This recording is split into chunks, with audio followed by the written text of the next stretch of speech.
bangunan yang ada yang boleh diambil kira, ada yang tidak boleh diambil kira.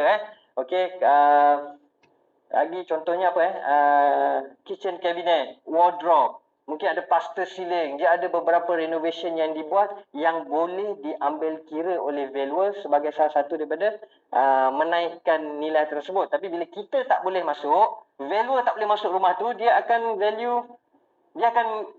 mention dalam laporan dia akan maklumkan dalam laporan bahawa ketika law operation dilakukan, bangunan tidak dapat dimasuki. Okey, maka law operation hanya dilakukan di luar kawasan bangunan sahaja. Tapi nilaian tetap boleh buat. Nilaian tetap boleh buat berdasarkan kepada data-data transaksi ataupun pindah milik yang ada di persekitarannya. Macam saya cakap tadi, boleh buat tetapi value dia sama ada tepat atau kurang tepat, itu saja. Okey, itu saja. Baik. Dan inilah kaedah-kaedah yang digunakan oleh penilai dalam menentukan nilai pasaran sesuatu harta tanah.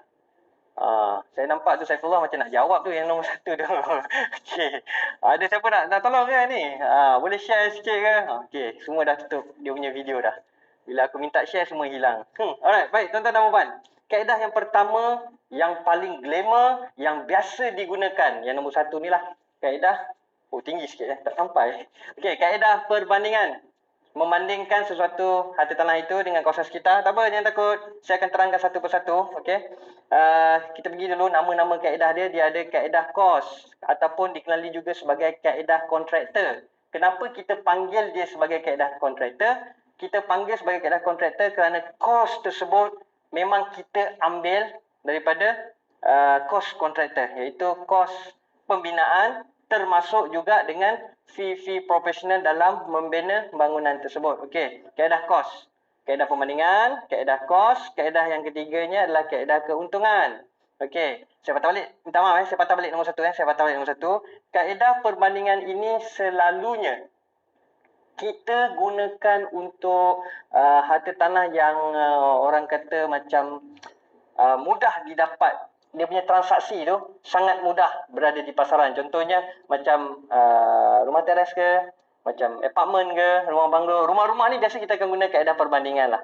Okey, untuk kaedah kos ini kadang-kadang kita gunakan juga untuk rumah-rumah yang special dia punya design. Contohnya kalau rumah banglo yang memang dia ada design yang orang kata apa special, maka kita akan gunakan juga kaedah kos. Kita akan gunakan juga kaedah perbandingan. Okey, itu untuk jenis-jenis harta tanah yang kita gunakan lah untuk kaedah-kaedah ni. Sebab apa kita ada 5 ni?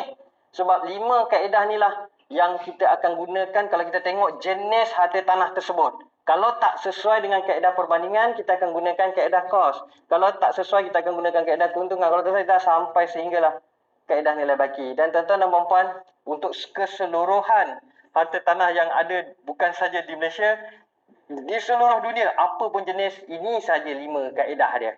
Okey, kalau dalam bahasa Inggeris, comparison, cost method, profit method, investment method and discounted cash flow. Kaedah nilai baki, discounted cash flow punya method lah. Okey, baik tuan-tuan dan puan.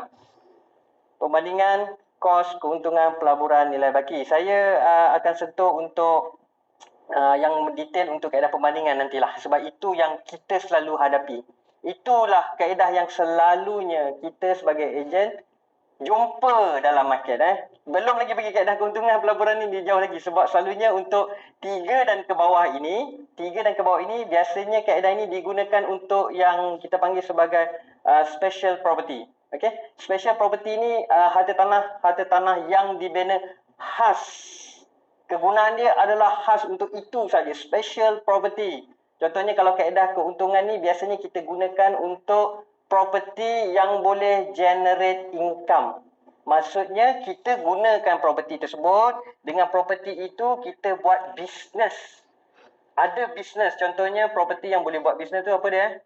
Hotel kan? Hotel, kita ada quarry kan? Quarry kita akan gunakan kaedah keuntungan. Kita ada cara bagaimana nak value cinema. Okey, benda-benda yang ada account dia tu, maknanya sebab ada bangunan tu dia boleh buat bisnes untuk bangunan tersebut. Macam petrol station, kaedah keuntungan. Sebab bila masuk kaedah keuntungan ni, kita dah tak tengok dah dia punya bentuk bangunan. Dalam laporan penilaian tu ada tanah tu pajakan ke akan maklum, tetapi cara mengiranya tidak akan melihat lagi transaksi di sekitar kawasan tersebut. Kita terus kepada count business property tersebut. Kalau kita kata kita punya subjalog adalah stesen minyak, petrol station, maka kita nak account untuk 3 tahun petrol station tersebut. Dan dari situ kita akan keluarkan value kita.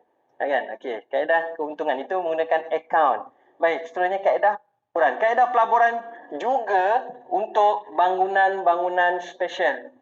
Special maksudnya macam saya cakap tadi yang dibina khas untuk tujuan dia. Contoh macam bangunan office. Okey, bangunan office. Untuk bangunan office ini, kaedah pelaburan ini bermaksud nilaian yang kita dapat itu hasil daripada bangunan yang dilakukan pelaburan. Pelaburan ni maknanya kalau kita ambil contoh office, kita buat bangunan office ini tujuannya adalah untuk disewakan kepada pihak ketiga. Maka jikalau bangunan itu dia punya income hasil daripada pelaburan, hasil daripada sewa yang dibayar oleh tenant, maka kaedah pelaburanlah yang akan digunakan. Dan last sekali kaedah nilai bagi adalah kaedah yang digunakan kepada tanah kosong, okey. Macam lagu tu lah, Najwa Latif tu kosong macam tu kan. Okey, tanah kosong tetapi yang mempunyai kita panggil sebagai potensi untuk dibangunkan. Okey, potensi untuk dibangunkan walaupun tanah itu kosong tetapi ada potensi untuk dibangunkan, kita boleh nilai dia sebagai orang kata apa, kaedah nilai baki, tetapi nilaian yang tertinggi dan kegunaan yang terbaik. Dalam term English dia highest and best use.